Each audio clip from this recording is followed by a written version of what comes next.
Magandang hapon po sa inyong lahat. At salamat po sa mangilan-ngilan na medyo gising pa. Magandang hapon mo muli. Ayan. Ako po ay inatasang panandaliang o pansamantalang palitan si Pastor BJ na siyang itinalaga na magsalita ngayong hapon. Ngunit isama po natin siya sa ating panalangin dahil hindi po magandang kanyang pakiramdam. Kaya nung narinig ko po kagabi, nung umaga na walang papalit sa kanya at ako yung naatasang magsalita para pumalit para sa linggong ito ay ipinanalangin ko po at ito'y aking tinanggap. No? Ang sabi ko, madalas ko rin itong gawin sa iba at may inasahan din ako. No? Na medyo may nangyari sa akin noon na hindi ako pwede magsalita nung ako ay inatasang magsalita sa isang simbahan at nakakatawa na may mga pastor na handang pumalit at sila ang maghahatid ng salita ng Panginoong Diyos bilang kapalit mo. At ngayong hapong ito, pwede niyong imagine na ako si Pastor BJ, lumipis lang ng konti at lumiit. At panalangin po natin siya at samahan niyo po ako sa paghanda sa ating pagsamba ngayon sa salita ng Diyos. Dakilang Diyos at aming mapagmahal na Ama, dumudulog po kami sa inyo ngayon sapagkat alam namin na hindi po sa galing ng tao, sa talino o anumang abilidad, mapapagpalain ang inyong mga alagad, Panginoon, kundi sa lakas at sa kapangyarihan ng banal na Espiritu na siyang kumikilos sa inyong tagapagsalita at sa mga taong makikinig ngayon. Kayo po ang magturo sa bawat isa sa amin sapagkat ito ang inyong salita at hindi salita nino man. Hinihiling namin ang inyong basbas sa aming pag-aaralan ngayon. Ngunit hindi rin namin makakalimutan si Pastor BJ, Panginoon. Hipuin niyo po ang kanyang katawan. Tanggalin niyo po ang anumang sakit na kanyang iniinda ngayon. Panginoon, ibangon niyo po siya mula sa banig ng karamdaman upang siya po ay manumbalik na naglilingkod sa inyo na may bagong lakas at sigla. At sa muli, Panginoong Diyos, ay magamit po ninyo bilang daluyan ng inyong pagpapala sa mga taong makakarinig ng mga ipinapahayag niyang salita ng Panginoon. Tulungan niyo po kami na maintindihan namin ang aming pag-aaralan ngayon. Ito po hiling namin sa pangalan ni Jesus. Amen. Okay, kung meron po kayong mga Biblia, buksan niyo na doon sa binasa natin kanina. Pero marami po tayong mga verses na pag-aaralan ngayon. Kaya mas maganda, meron na kayong hawak na Biblia. Pero bago ang lahat, tatanungin ko kayo, sino sa inyo yung mahilig manood ng mga teleserye? Ayan, di pa ako tapos ha, huwag muna kayong magtaas ng kamay. Teleserye ng mga legal. Yung mga demandahan, mga abogado. Sino? Taas ang kamay. Mga Suits, Law and Order, ay madami. Extraordinary, Attorney Woo, yan. Madami-dami din, no? LA Law. Ako nanonood ako ng Law and Order Special Victims Unit paminsan-minsan sapagkat minsan ang natatalakay doon ay mga bagay na may interes ako. Lalo na nung ako ay nagtatrabaho pa sa isang ministry na naglilingkod sa mga bata. No? Bakit hilig nating manood ng mga palabas na ito? Di ba? Bakit? Hindi lamang dahil may natututunan tayo o gwapo yung artista o maganda yung paksa o istorya, kundi sa huli, no? May kaganapan. Nare-resolba yung problema. Kahit anong mangyari, panalo ang bida. Hindi ba? Yung taong pumatay, mauhuli. Minsan nga, nakukornihan na ako kasi babarilin nila, magsasalita pa. Di ba? Oh, ako pumatay sa iyong ama. Di ba? At sasabihin lahat, oh, nagpunta ako sa bahay niyo nung bilang nangungumpisal pa, hinihintay dumating ang pulis. Di ba? Pero ang totoo nito ay sa lahat ng bagay na ito ay nananalo ang bida. Pero hindi sa tunay na buhay po, alam natin na hindi sa lahat ng bagay, lalo na sa buhay na ito, na panalo ang tama, panalo ang bida. Hindi po ba? Na madalas walang hustisya. No? Nakakalimutan ang katarungan.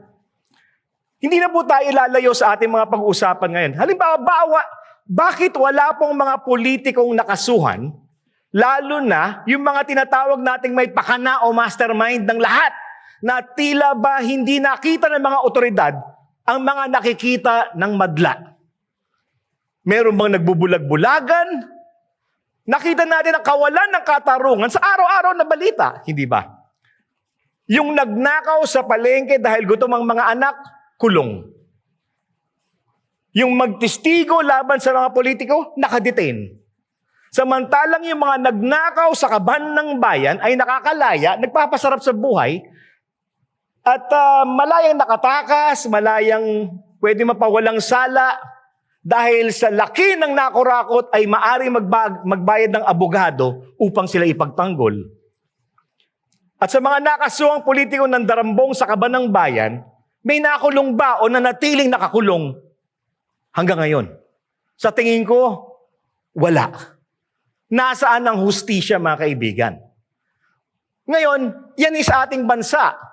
Pero kung titignan mo ang iyong buhay mo mismo, buhay ko, maging sa ating personal na buhay, nagawan tayo ng kasalanan, na agrabyado, na kaibigan, na loko, na scam, na swindle. Ikaw na maganda ang pakay at malinis ang konsyensya, siya pang nilamangan, hindi ba? Sino ba sa inyo ang naloko na? Taas ang kamay. Ay, walang naloko. Ay, salamat. Ang gagaling niya. Hindi, ito. Naloko na kayo. Ayun. So yung mga hindi pa naloloko, tignan nyo, pwede nating simulan mamaya. Hindi, loka lang. No? Ito ay nangyayari. Diba? Meron ba kilala dyan? Sisimulan natin mamaya. Ano ba ang dapat nating gawin? Dahil kaya po ako nagsisimula sa ganito, para po maintindihan natin ang ating paksang pag-aaralan ngayon, no? Ang katarungan ng ating Diyos bilang katangian. Kahit ganito ang nangyayari sa ating bansa o sa ating sariling buhay, may pag-asa maging sa di makatarungang mundo. Dahil ang nag-iisang tunay na Diyos ay hindi lamang makatarungan, siya ay ganap na makatarungan. Ang katarungan ay isa sa mga katangian ng Diyos na madalas binabanggit sa kanyang salita. Mababasa natin ito bago natin balikan ang ating mga notes, no? Sa Isaias 30:18, sabi dito, ngunit si Yahweh ay naghihintay upang tulungan kayo at kahabagan. Hindi pa yan, ano? Sapagkat si Yahweh ay Diyos na makatarungan. Hindi pa tapos. Ito yung maganda dito. Si Yahweh ang Diyos na makatarungan, mapalad ang lahat ng nagtitiwala sa Kanya. Uy, ang ganda nun, ano? Si Yahweh, ang ating Diyos ay makatarungan, ang lahat na naghihintay na kumilos si Yahweh, ang ating Diyos, ay pinagpala. Diba? Mapalad. Magandang tandaan, ang talatang ito, hindi pa tayo tapos. Sinabi rin sa mga awit, 33:4-5, si Yahweh ay tapat sa kanyang salita at maasahan ang kanyang ginawa. Anong nais ni Yahweh? Ang nais niya ay katuwiran at katarungan, ang pag-ibig niya sa mundo'y laganap. Isipin natin, ang ating Diyos makatarungan. Nagawan ka ng sala, mukhang hindi ka makabawi. Ang mga nangyayari sa paligid natin ay tila ba napakaraming pagkakamali na hindi na itatama. Sa halip na ikaw ay malugmok sa problema, sa kalungkutan at sa kawalan ng pag-asa, ito ang tandaan nyo. Dahil ang Diyos ay makatarungan at ito ay ipinangako niya na siya ay kikilos. Asahan natin na ang Diyos ang kikilos para itama at ituwid ang mali. Kaya, kung babalikan natin ang ating mga notes ngayong umagang ito, ang unang nakalagay diyan sa inyong binasang talata kanina, ang Diyos mismo ang di nagbabagong pamantayan ng katarungan. Siya yung standard Siya yung pamantayan. Ang katarungan ng Diyos, ang pundasyon ng kanyang kalikasan. Yung binasa nyo kanina, no? Sa Deuteronomio 32:4. Si Yahweh ang inyong batong tanggulan. Sa English, God is the rock. His work is perfect. Walang pagkakamali sa kanyang mga ginawa. All His ways are justice. No? Walang kapintasan ang kanyang mga ginawa. Lahat ng kanyang ginawa ay pawang makatarungan. Sa Diyos na tapat at makatuwiran.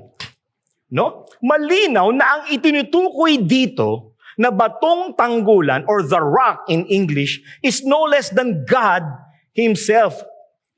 At sinabi kung anong uri ng tanggulan ng ating Panginoon. Siya'y makatarungan, siya'y tapat, siya'y walang sala, siya ay matuwid at tapat. Naglalarawan ng kanyang di natitinag na lakas, kanyang di natitinag na presensya, at kanyang matatag na pagiging maasahan, lalo na sa panahon ng ating pangangailangan. He's the rock. Alam mo yung rock noon na sinasabi na, ito ay tinatakbuhan ng mga taong nais babigyan ng proteksyon. It's like a refuge.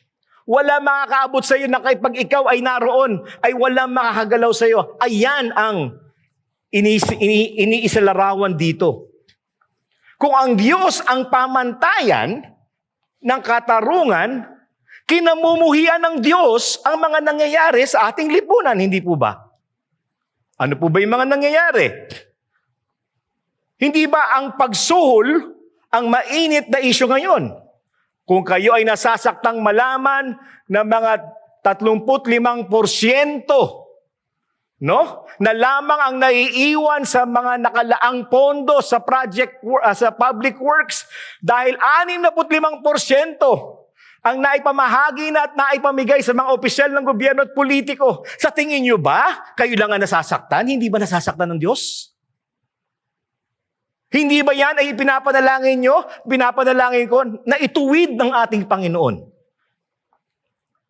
Ito ay kataywalian na hindi ayon sa pamantayan ng Diyos. Paano ngayon kikilos ang Diyos? Tignan natin ang kanyang pamantayan. Sa Exodus 23:8, sabi dito, huwag kayong tatanggap ng suhol. Pagpaumanhin na po, kung kayo ay nasa gobyerno, hindi po lahat ng nagtatrabaho sa gobyerno ay tumatanggap ng suhol. Marami po akong kaibigan na hindi. Bakit hindi ka dapat tumanggap ng suhol? Sabi dito, nakakabulag at sinisira ang mga adhikain ng mga gumagawa ng tama. Nakakabulag. Di ba? Sabi nga nila, hindi naman yung pagtanggap ng suhol minsan ang challenge. Yung laki ng isinusuhol. Hindi po ba? Sabihin, ay, magkano yan? 100,000 lang? Ayoko, hindi po ako tumatanggap ng suhol. Eh kung 1 million, usap tayo. Hindi po ba? Sa mga kawikaan, 15:27, sino mang sakim sa hindi makatarungong pakinabang ay nagdadala ng problema sa kanyang pamilya, sa kanyang bahay. Allah, kapag ikaw pala'y tumatanggap ng suhol, kapag ikaw ay hindi gumagawa ng tama, wala kang kapayapaan sa bahay, hindi po ba? Nakikita natin yung mga madalas ipakita ngayon sa YouTube, yung mga nepo babies na wala na. No? Na kung gumastos, ay akala mo, naku, 100,000, 200,000, dalawa lang silang kumakain. Saan kaya kumain yun? Gusto ko sabihin, sa bahay na lang kayo kumain. Bigay nyo sa akin 100,000, mas marami pa rin kakainin nyo. Hindi po ba? Sa kawikaan ulit, 17:23. Ang masasama, tumatanggap ng suhol ng lihim upang ilihis ang mga daan ng katarungan. Aray ko po. Kung nakikita nyo, lahat ng ito ay hindi naayon sa pamantayan ng Diyos. No? Lahat ng ito, kung hindi kayo nalulugod, hindi kayo nasisiyahan sa nangyayari, naiinis kayo, ang Diyos pa kaya? Paano kikilos ang ating Panginoon? Malalaman natin. Ang ikalawang puntong ni sinulat dito, ang katarungan ng Diyos ay malinaw na makikita sa kanyang mga gawa. At ang binigay na teksto ay Awit 18:30 at mula sa Mateo. Simulan natin ang nasa Mateo, no? Ang nasa Awit. Ang Diyos na ito ay sakdalang gawa at maaasahan ang kanyang salita. Siya ay kalasag ng mga umaasa at naghahanap ng kanyang kalinga. Yung salita ng Panginoon, diba sinabi natin kanina, pag sinabi ng Diyos, ito ay matutupad. Pag ipinangako ng Diyos, ito ay mangyayari. No? So sinabi ng sumulat nito sa Awit, no, na maaasahan ng kanyang salita. Siya ay kalasag. Sa English, buckler. Yung buckler is a big shield that covers your body from other attacks. No? Ito ay nagtatakip sa iyo. Sabi, yan ang nagtatakip sa iyo. No? Ang salita ng Panginoon. Kaya sabi dito sa Awit, ang Diyos ay ganap, siya ay banal. Sabi, be ye holy as I am holy. Maging ganap kayo, maging banal kayo sapagkat ako'y banal. At kapag tayo ay nagtiwala na gagawin niya ang kanyang ipinangako, kung susunod tayo sa kanya, ang Panginoon mismo ang kikilos upang itama, ituwid ang mali, ibalik ang nawala, at ipakita sa lahat na ang Panginoong Diyos ang siyang naghahari. Sapagkat ang Diyos siya lamang ang ganap na makatarungan. Tignan pa natin, ang katarungan ng Diyos ang namamahala sa lahat ng kanyang mga pamamaraan. Hindi ba? Kung ang Diyos ay makatarungan ng kanyang pamantayan, makatarungan ng kanyang mga sinasabit salita, makatarungan ng kanyang mga ginagawa. Sabi sa Daniel 4:37, sinabi, kaya akong si Nebuchadnezzar, papaikliin ko lang, lahat ng gawa at tuntunin ng Diyos ay matuwid at makatarungan. Okay? God is just.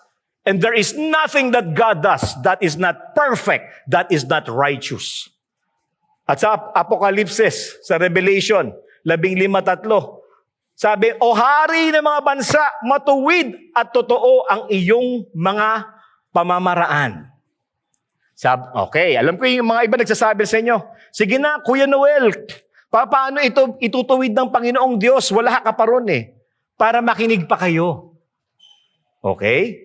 Ano yung susunod na sinabi dito? Ang katarungan ng Diyos ay hindi maihiwalay sa kanyang kabanalan. Di ba sinabi natin kanina, sabi ng Panginoon sa Mateo, be ye holy for I am holy. Maging ganap kayo, maging banal kayo sapagkat ako'y banal.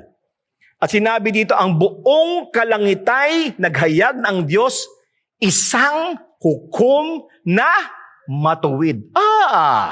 Meron palang hukom na matuwid.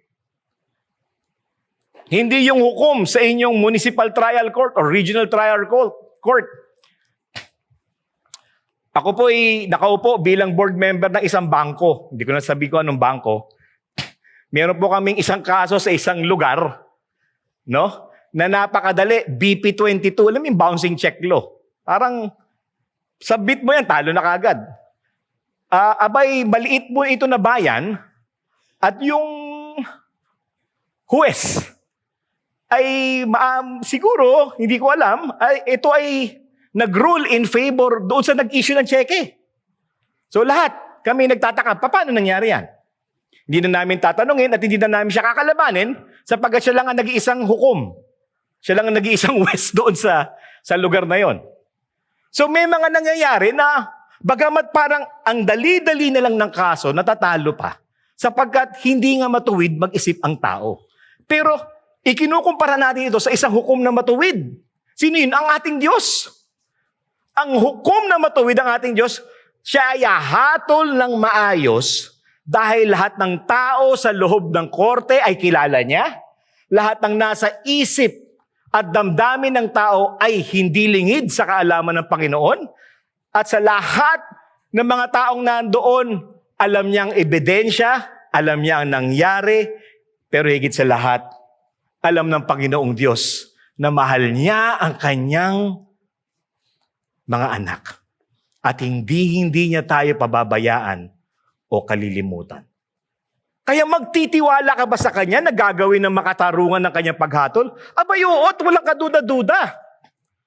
Diba? Alam natin na kung ang mga taong ito ay hindi makakaharap ang Panginoon at mahaharap sa hustisya sa buhay na ito, kapag hindi nila nakaharap ang Panginoon at tanggapin si Jesucristo na siyang nagbayad ng kanilang mga kasalanan, alam natin na wala silang mabibitbit pag sila'y sumakabilang buhay. Kaya nga sabi sa Talmud, a man is born with fists clenched, with hands clenched, preparing to get whatever this life gives, but dies with hands wide open, knowing that you could bring nothing back into the next life. Bilyon ng iyong nanakaw, mansyon ng iyong tinitirahan, kung ano man ang iyong nalikom sa masamang pamamaraan, lahat yan ay mawawala. Lahat yan ay lilipas. Pero ang taong nagtitiwala sa Diyos, mapayapa ang pamumuhay sapagkat ang ating Diyos ay hindi pabayang Diyos. Ang katarungan ng Diyos, sabi dito sa isa pang punto, ay natupad ng ganap sa krus. Ihingi ng katarungan ng Diyos ang kasalanan ay mapaparusahan. Alam nating lahat na ang tumanggap at nagbayad ng lahat ng kasalanan, nino man, kasalanan ko, kasalanan ng mga politiko, o kapitbahay ko, ng buong mundo, ito ay ipinataw sa walang salang anak ng Diyos. Nung siya ay nakabayubay sa krus ng Kalbaryo, lahat ng kaparusahan na dapat para sa iyo at para sa akin, ay tinanggap ng Diyos sapagkat gano'n na yan, lamang ang pag-ibig ng Diyos sa atin na bugtong niyang anak kusang ibinigay upang ang sino mang sumampalataya sa Kanya ay magtatamo ng kaligtasan at buhay na walang hanggan. Makikita sa krus ang katarungan at pag-ibig ng Diyos. Sabi sa Roma 3:23, sapagkat lahat ay nangagkasala nga at hindi makakapasok sa kaluwalhatian ng Diyos. Wala sa pabaitan niyan, mga kaibigan. Wala sa bilangan ng kasalanan. Kung ikaw ay nagkasala, makasalanan ka. Impyerno ka. Dahil ang ating Diyos ay banal, hindi pwede magpapasok sa langit ang hindi banal. Pero ano ipinataw sa atin nung tayo nagtiwala sa Panginoon? Ang kanyang kabanalan ay naging atin. Ang nanahan sa buhay natin ay walang iba kundi ang banal na Espiritu. Indwelling within us if we believe in the Lord Jesus Christ. So makikita natin sa krus ang katarungan at pag-ibig ng Diyos. Sa katarungan ng Diyos, dapat may magbayad sa makasalanan at hindi kayo pinagbayad. Ang bugtong ng anak ng Diyos sa si Jesus ang nagbayad. Sabi sa Roma 5:8, ngunit pinatunayan ng Diyos ang kanyang pag-ibig sa atin nang namatay si Kristo para sa atin noong tayo'y makasalanan pa. Hindi nilagay dyan, nung tayo'y bumait, nung tayo'y nanampalataya, hindi, makasalanan pa. Ibig sabihin, rebelde tayo, itinakwil natin ang Panginoon. Pero anong hinandog ng ating Diyos? Ang buhay ng kanyang bugtong na anak. Sa krus, binuksan ng Diyos ang daan para mapatawad ang makasalanan. Sabi dito sa unang Juan 4:10, ito ang pag-ibig. Hindi sa inibig natin ang Diyos, kundi tayo ang inibig niya at isinugo niya ang kanyang anak upang maging handog para mapatawad ang ating mga kasalanan. That is love. That is justice. At sa pamamagitan ng anak, niloob ng Diyos ng lahat ng bagay, maging sa langit man o sa lupa, ay ipinagkasundo sa Kanya. At sabi sa Colossians 1:20, nakamtan ang kapayapaan sa pamamagitan ng dugo ng Kanyang anak na inialay sa krus. Mga kapatid, mga kasama sa simbahan, hinihintay ng Panginoong Diyos na tayo ay dumulog sa kanyang panawagan. Kung hindi nyo pa naibibigay ang inyong buhay sa ating Panginoon, kung hindi nyo pa nasasabi na, Panginoon, ako hindi maaring maligtas, liban lamang sa aking pananampalataya sa ginawa ni Jesus sa krus ng Kalbaryo. Ito po'y panawagan. Ang hustisya na ipinataw sa ating Panginoong Jesus. Ang ating kaparusahan sa ating kasalanan ay parang yung binaliwala sa pagtakwil at sa hindi pananampalataya sa ating Panginoong Diyos. Kaya bago po matapos ang ating pananambahan ngayong hapong ito, hiling ko po kung hindi niyo pa nagagawa ang desisyon na yan, manawagan po kayo, manalangin kayo, Panginoon, alam ko na hindi ko maaring iligtas ang aking sarili. Alam ko ako'y makasalanang ng Panginoong Diyos.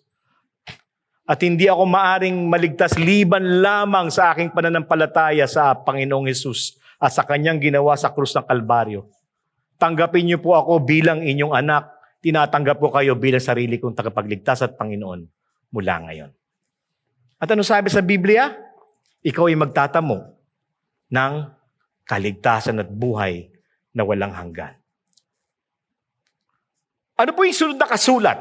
Ang katarungan ng Diyos ang dapat humuhubog ng ating buhay. Ito po yung masyado ng personal tayo ngayon. Asahan natin ang katarungan ng Diyos sa isang sanlibutan na hindi makatarungan. Roma 12, versikulo 11. Madali itong kabisaduhin sa Ingles. Sabi dito, vengeance is mine. I will repay, says who? Allah. Okay, bakit ko pinapaulit sa inyo yan? Ang daling kabisaduhin, ang hirap isa puso. Dahil ang tao, kapag naagrabyado, gustong bumawi. Alam mo, ganun talaga nature natin eh. Di ba bata pa tayo, ganun na tayo. Pag nasaktan ka, babawi ka. Di ba parang kang batang maliit, pag pinalo, Di ba? Parang walang tigil eh. Oy, ang lakas yan ha. Ito, Oy, mas malakas yan. Ito, sukli. Yan, Di ba? Pag sinabihan na masama, bog. Ito ka. Di ba? Kasi ganun daw. Kasi nasanay tayo na pag ginawan ka ng masama, kailangan makabawi ka eh. That's human nature. But what is God's nature? Sabi niya, hindi na kayo bata, kayo'y naagrabyado, na-scam, naloko, tinakwil, pinahiya, pinagtaksilan. Sabi ng Panginoon, mga minamahal. Ang sweet ng Panginoon, mahal. Huwag kayong maghihiganti. Ipaubaya ninyo iyon sa galit ng Diyos. Sapagkat nasusulat, akin ang paghihiganti, ako ang gaganti. Sinong gaganti? Lord. Sabi ng Panginoon. Okay. Sino ang naniwala na ang Diyos ang gaganti para sa inyo? Taas ang kamay. Ayan, karamihan. Maraming salamat sa karamihan. Yung mga ginagtaas ng kamay, huwag niyo pong gagawa ng masama. Gagantihan kayo. Pero balik po tayo sa salita ng Panginoon. Ito po ang kanyang pangako. At kaya sa simula pa lamang sinabi natin na ang salita ng Diyos ay maasahan. Na kapag kanyang ipinangako, ito ay mangyayari, ito ay matutupad. Diyos siya. Siya ay tapat sa kanyang mga salita. Siya ay tapat sa lahat ng kanyang ginagawa.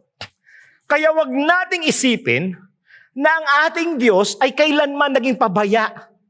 Kung kayo ay nagawa ng masama, ipinahiya, pinabayaan, niloko, pinagtaksilan, at naging biktima ng kawalan ng katarungan ng inyong pamilya, kaibigan, pinagkatiwalaan, kaopisina, kabiyak, dama po ng Panginoon ang ating hapdi, hinanakit, hirap, at pighati.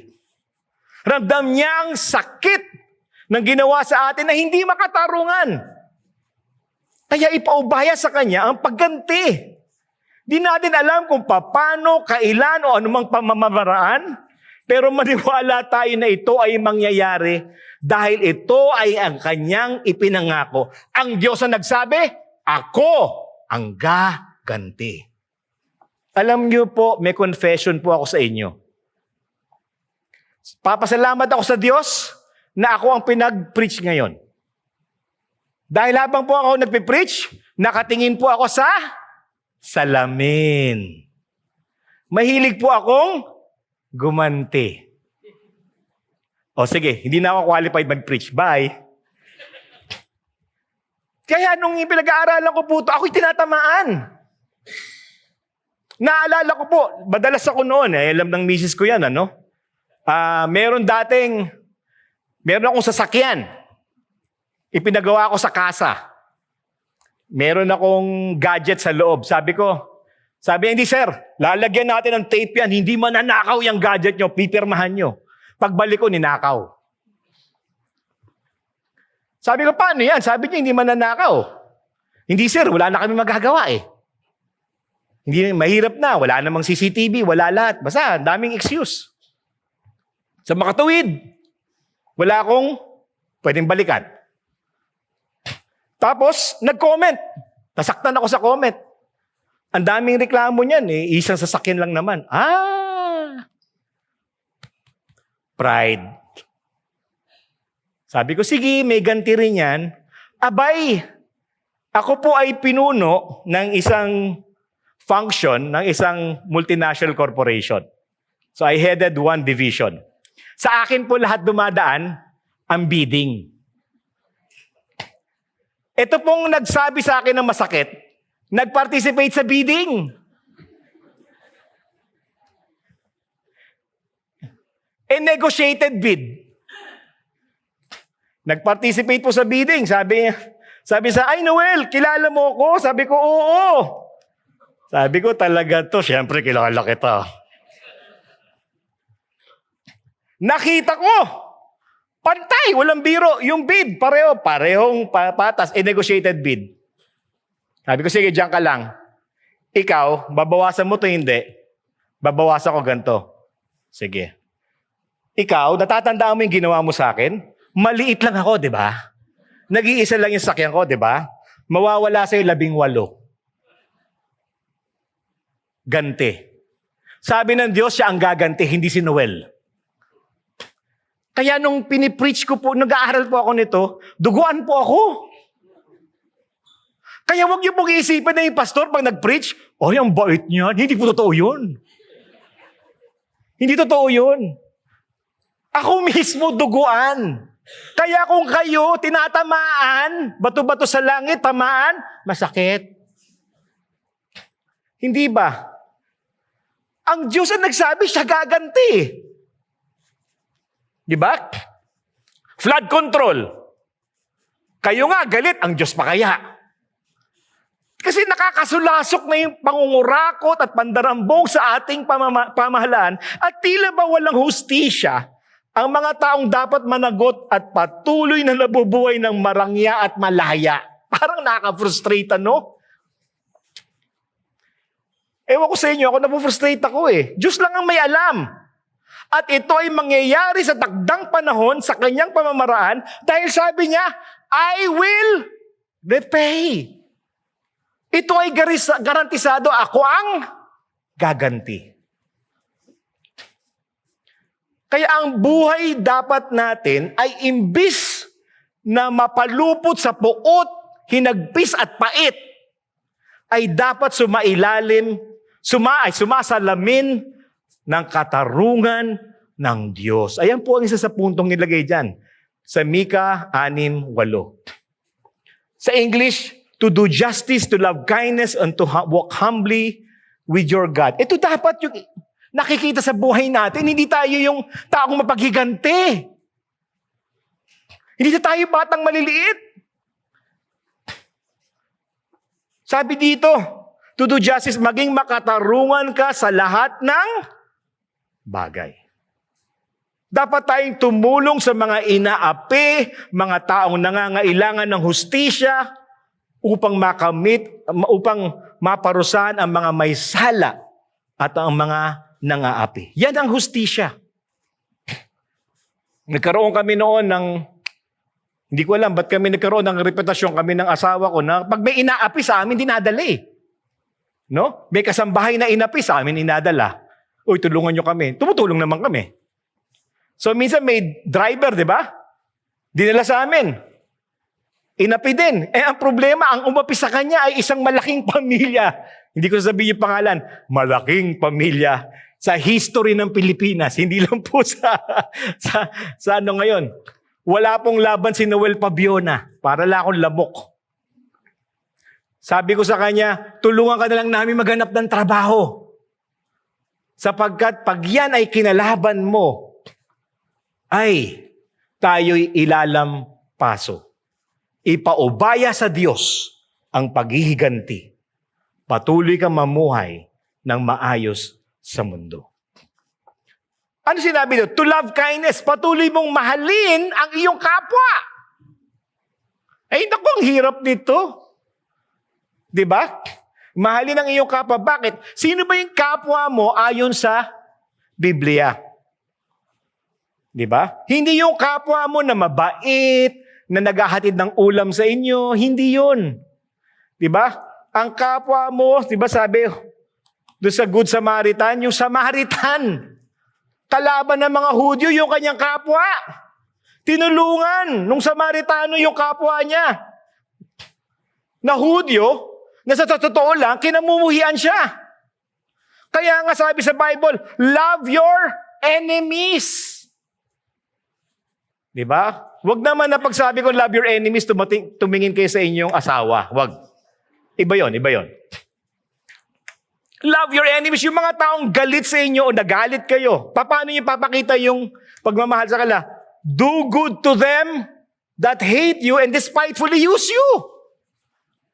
Niloko ka ng taong yon, inisyo ka tumalbog na tseke, nangangailangan siya, tulungan mo, aray ko. Aray. Di ba, hindi yung bago mo tulungan, Brad, bago kita tulungan, may utang ka eh. So, bayaran 50%? Hindi eh. Wala. In fact, sinabi sa Mateo at sa Lucas, if they are hungry, feed them. Aray ko po. Gutom ang taong umapi sa akin, nagpahiya sa akin, pakakainin ko, ay syempre, pakakainin ko yun, yung may lason. Ay, hindi. Hindi ba? Yun yung normal na ano ng tao eh. Pero hindi sabi sa Bible, di ba? If they are hungry, feed them. If they are thirsty, give them drink. In other words, kung ano ang kailangan ng taong yon, yung umalipusta sa iyo ng ape, gumawa ng pagkakamali, mahalin mo. Ano sinabi doon? Dahil para kang naglalagay ng nagbabagang uling sa kanyang ulo. Ibig sabihin, pag ginawa mo siya na mabuti, mapapanot yung tao. Hindi, loko lang. Kasi iniisip ko yun. Alam mo, masyado akong picturesque mag-isip eh. Sabi ko, para kang naglalagay ng uling sa ulo, hindi mo masusunog yung ulo ko nung mapapanot ako. Hindi. Ang sinasabi lamang nun ay nababagabag ang kanyang konsyensya. At malalaman niya na mabuting tao yung ginawa niya ng mali. Na itong taong to ay tao ng Diyos. At hindi dapat kalabanin, kundi dapat kaibiganin. Nangyari na ba sa inyo yan? Well, I hope nangyari na po. Love your enemies. No?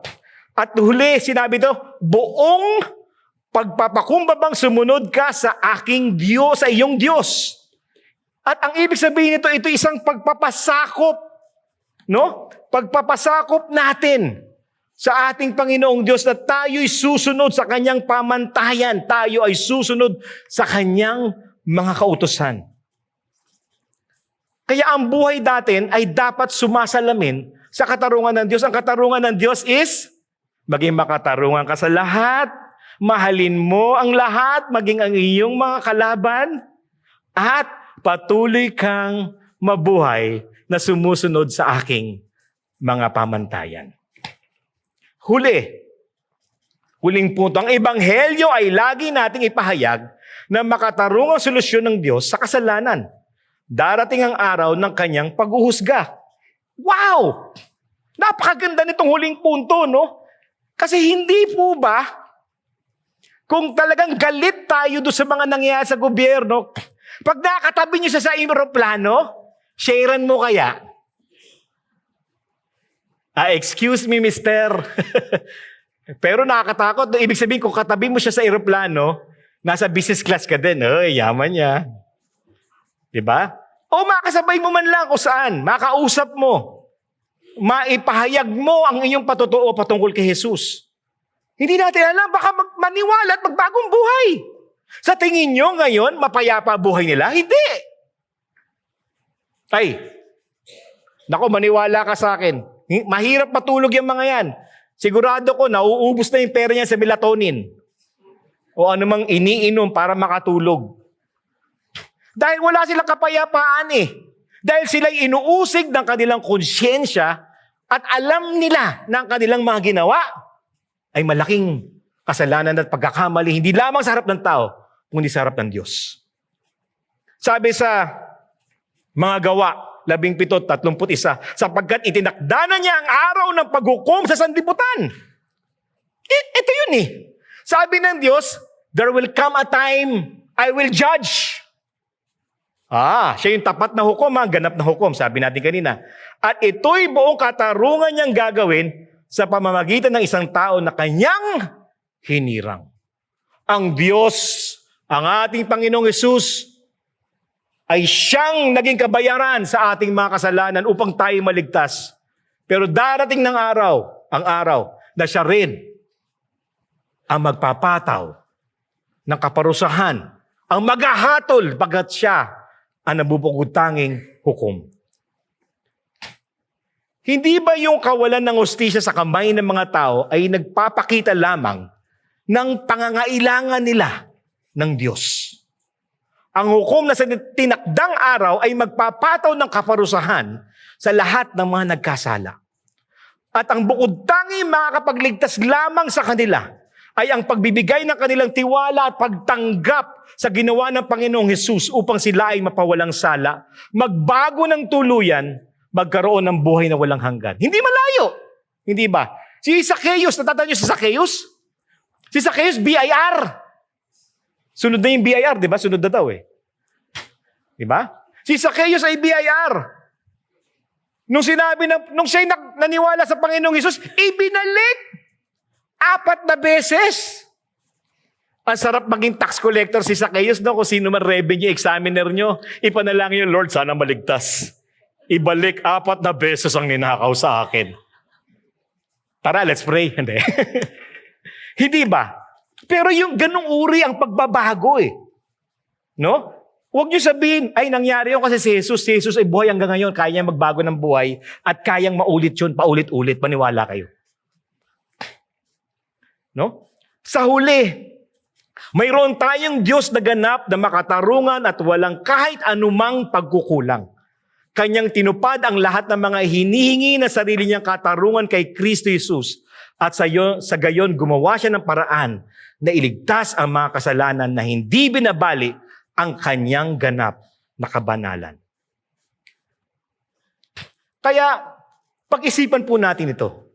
Ikaw ba ay nabubuhay na may puot at kapaitan? Dahil ikaw ay nilamangan, naloko, naging biktima ng kakulangan ng hustisya. Huwag mong hayaang masira ang buhay mo sa aligot-gut at dumot. Ang kapaitan ay dumadaloy mula sa isang pusong nakadarama ng sakit ng kawalan ng katarungan. Ang kapatawaran ay dumadaloy mula sa isang pusong napagtagumpayan ng pagtitiwala sa katarungan ng Diyos.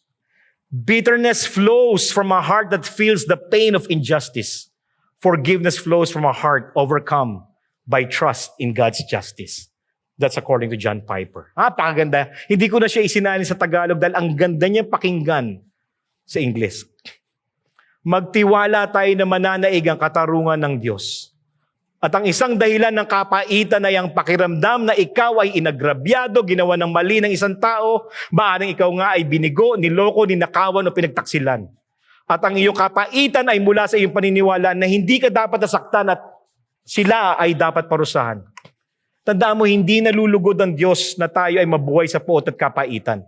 At ang ating galit ay nagmumula sa kakulangan, sa paniniwala, sa katiyakan na ang katarungan ng Diyos ay palaging mananaig. At kung ikaw man ay nakukulangan sapagkat hindi mo pa nakakamit ang hustisya at katarungan, maniwala ka sa sinabi at ipinangako ng Panginoong Diyos sa Roma 12:11, uulitin ko, akin ang paghihiganti, ako ang gaganti, sabi ng Panginoon. Nakakalungkot minsan isipin dahil ipinagkatiwala natin kay Jesus, di ba tayo? Ipinagkatiwala natin kay Jesus ang pinakamahalagang desisyon natin sa ating buhay. Yan ay kaligtasan. Hindi ba? Pero bakit hindi natin mapagkatiwala kay Jesus ang katarungan? Siya na inangako, siya'y gaganti. Para hindi ka mabuhay sa puot, hindi ka mabuhay sa pait. Darating ang hustisya at ang dakilang hukom, siya ang magpapasya. Bitawan niyo kung meron pa kayong pinangahawakang puot, galit, at anuman ang inyong inilalaman sa loobin na hindi maganda at nakakalugod sa harap ng Panginoon. Hindi tayo dapat nabubuhay ng ganito, mga kapatid. Sabi nga, pag ikaw ay nagpatuloy na mabuhay sa puot at sa pait, bitterness is like you drinking poison and you are waiting for the other person to die. Pinapatay mo sarili mo. Di ba mas madali na sabihin, Panginoon, nalamangan ako. Pero naniniwala ako na ang hustisya ay magmumula sa iyo. Sapagkat kayo ay ang ganap na makatarungang Diyos, kayo ang gaganti, hindi ako. Ipaubayan natin ang lahat sa ating Diyos na matuwid, ang banal na hukom na siyang bukod tanging ganap na makatarungan. Can I hear an amen to that? Ayan. Tayo pong lahat ay tumayo upang tayo ay manalangin.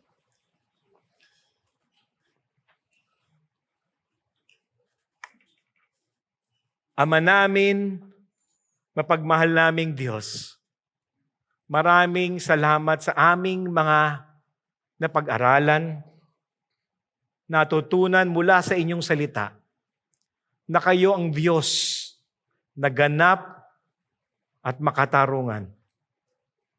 Ang maganda dito, Panginoon, kayo ang Diyos na tapat, na ang inyong mga salita, ang mga katagang namutawi sa inyong bibig, na ngayon nakasulat sa banal na kasulatan, Panginoon. Hindi ito paaring mabali sapagkat ito inyong pinangako. Kaya Panginoon, bago kami lumabas sa simbahang ito, ipadama niyo sa amin ang kasiguruhan na kami man ay naging biktima ng panloloko, pang-aapi, kami man ay nalamangan, ang aming kabutihan ay hindi nasuklian, O Diyos. Kung anumang sakit ang aming naramdaman, alam namin damanin niyo ito, Panginoon. Isinusuko namin ang lahat ng ito sa iyo ngayon, O Diyos. Naniniwala kami sa aming natutunan na mahal niyo kami. Kayo ang Diyos na makatarungan. Kayo ang nangako na kayo ang gaganti para sa mga naapi at nalamangan. Alam namin, Panginoong Diyos, na ang kakulangan ng hustisya sa aming lipunan ay laganap. Pero alam namin na kayo ang Diyos na hindi natutulog. Hindi lingid sa inyong kaalaman ang mga napag-uusapan sa mga namumuno sa aming pamahalaan. Alam namin, Panginoong Diyos, na kayo ay kikilo sa takdang panahon sa pamamaraan na kayo lamang nakakaalam. At sa gayo makikita namin, tunay nga na sinabi ng Diyos, siya ang gaganti, may hustisya, siya ang ganap na makatarungan. Kaya sa aming pagwakas ng aming pananambahan ngayon, Panginoong Diyos, bago kami lumabas, baguhin niyo po ang aming puso't isipan. Iukit niyo po sa aming mga puso ang aming mga natutunan ngayon. Mahal niyo kami, kayo ang gaganti, sapagkat kayo ang Diyos na makatarungan. Tanggalin niyo po anumang nakakasagabal sa aming relasyon sa aming kapwa, sa aming pamilya, at sa mga nakalamang sa amin. At sa aming pagsunod sa inyong salita, sa aming pamumuhay na naaayon sa mga pamantayan ng aming Panginoong Hesus, sa aming paghihiwalay ngayong hapong ito, ang hiling ko po ay pagpalain nyo nawa at ingatan kayong lahat ni Yahweh. Kahabagan ka nawa at subaybayan ni Yahweh sa lahat ng iyong gagawin at pupuntahan. Sana'y maramdaman mo ang lingap ng ating Panginoon at bigyan ka ng kapayapaan na walang sino mga makapagbibigay kundi ang ating Diyos. At sa ating pagwawakas, naway sa iyong buhay, makita ng iba ang wangis ng ating Panginoong Hesus. Sa pangalan ng Hesus, ito bihilig namin. Amen. Maraming salamat po.